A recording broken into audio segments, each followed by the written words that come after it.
عمرو اور علی بابا۔ علی بابا کو حیرت زدہ دیکھ کر عمرو نے مسکرایا اور کہنے لگا، کیا میرے سر پر سینگ نکل آئے ہیں برخوردار؟ نہیں تو، لیکن یقین نہیں آ رہا کہ تم عمرو ہو۔ علی بابا نے یہ کہا، کیوں؟ کیا عمرو کی دم ہوتی ہے جو میری نہیں ہے؟ عمرو نے برا سا منہ بنا کر کہا، ارے اللہ کے بندے نہیں، اللہ کے بندے مجھے معاف کر دینا چچا عمرو۔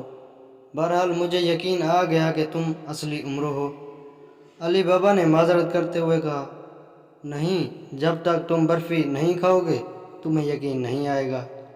عمرو نے زنبیل سے برفی کا لفافہ نکالتے ہوئے کہا اور ایک ٹکڑا علی بابا کو دے دیا۔ علی بابا نے برفی کھائی اور کہنے لگا، نہایت ہی لذیذ برفی ہے چچا، کیا تم نے خود بنائی ہے؟ نہیں، یہ پرستان سے لایا تھا، عمرو نے مسکراتے ہوئے کہا، اور اسی لمحے علی بابا بے ہوش ہو کر چارپائی سے نیچے آ گرا۔ عمرو نے اطمینان کا سانس لیا۔ اس نے علی بابا کو اٹھا کر چارپائی پر لٹایا اور خود اپنی چارپائی پر لیٹ کر سونے کی کوشش کرنے لگا۔ دوسری صبح علی بابا کی آنکھ کھلی تو عمرو وہاں موجود نہ تھا۔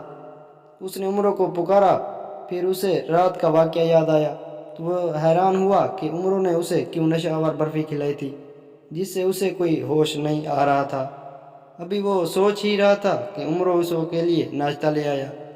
علی بابا جلدی سے ناشتہ کر لو۔ عمرو نے پیار سے ناشتہ اس کے سامنے رکھتے ہوئے کہا، چچا گزشتہ رات تم نے مجھے خواب الو بنایا، نشہ آور برفی کھلا دی۔ مجھے علی بابا نے مسکراتے ہوئے کہا، الو نہ بناتا تو کیا گدھا بناتا؟ عمرو نے ہنس کر کہا، اب تم میرے شاگرد بن چکے ہو برخوردار، اور تمہارا پہلا سبق ہے کہ لوگوں کو الو کیسے بنایا جاتا ہے۔ شکریہ چچا عمرو، مجھے شاگرد بنا کر تم نے مجھ پر بڑا احسان کیا ہے۔ علی بابا نے یہ کہا اور ناشتہ کرنے لگا۔ ناشتے کے بعد عمرو نے برتن اٹھا کر اندر باورچی خانے میں رکھ دیا، پھر باہر آ کر بولا، آؤ علی بابا چلیں۔ کہاں پہ؟ علی بابا نے اٹھتے ہوئے پوچھا۔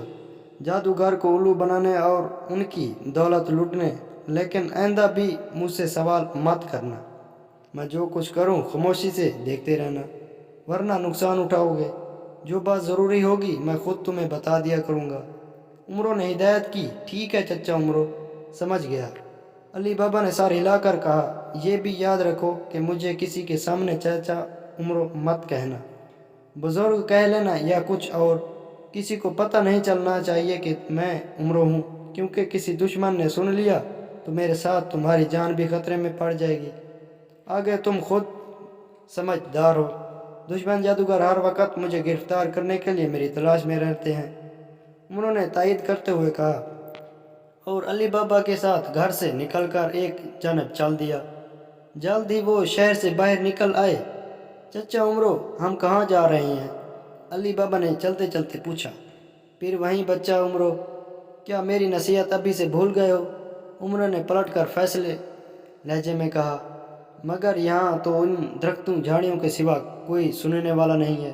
علی بابا نے کہا، ارے گدھے، درختوں کے بھی کان ہوتے ہیں، کیا یہ محاورہ تم نے نہیں سنا؟ عمرو نے سخت لہجے میں یہ کہا، درختوں کے نہیں، دیواروں کے کان ہوتے ہیں۔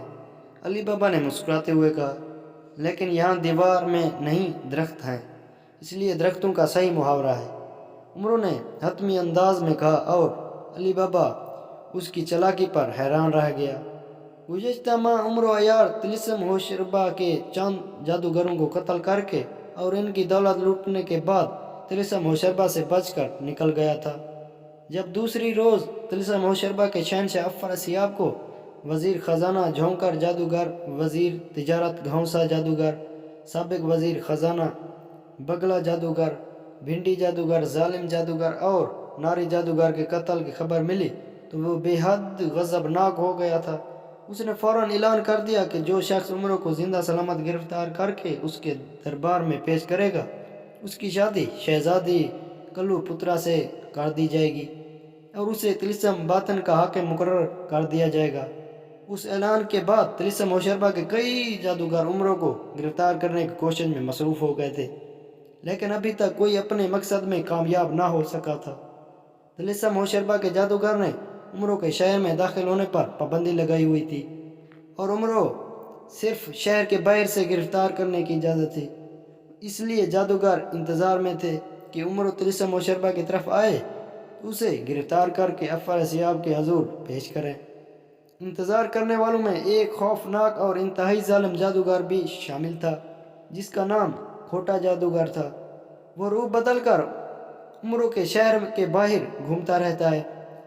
جب عمرو علی بابا کے ہمراہ شہر سے باہر آیا تو کھوٹا جادوگر ایک درخت کے نیچے فقیر کے روپ میں بیٹھا تھا۔ اس نے علی بابا سے کہا، بچہ عمرو، الفاظ سننا تو سمجھ گیا کہ علی بابا کے ساتھ بوڑھا عمرو عیار ہی ہے۔ وہ ان کی باتیں سننے لگا، تم ٹھیک کہتے ہو خواجہ، درختوں کے بھی کان ہوتے ہیں۔ کھوٹا جادوگر نے بلند آواز میں کہا تو عمرو اور علی بابا نے چونک کر اس کی طرف دیکھا۔ بابا جی، تم کون ہو اور یہاں کیوں بیٹھے ہو؟ عمرو نے کھوٹا جادوگر سے پوچھا۔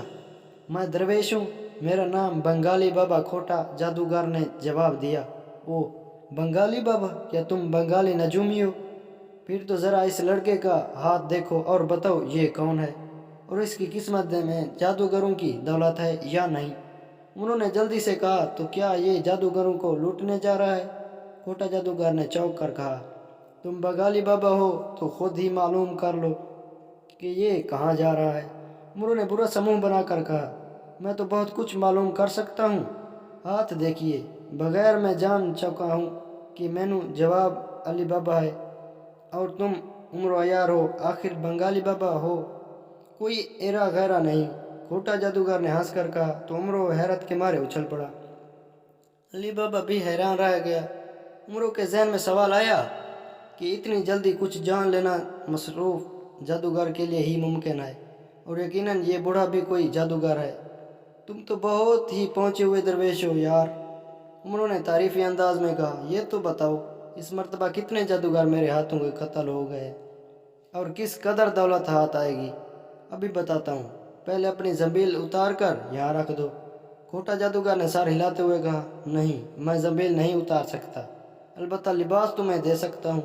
عمرو نے چونکتے ہوئے کہا، زنبیل اتارے بغیر تمہارے سوال کا جواب یہ ہے کہ اس مرتبہ تمہیں جادوگروں سے پھوٹی کوڑی بھی نہیں ملے گی اور تمہیں طلسم و شربا میں گرفتار کر لیا جائے گا۔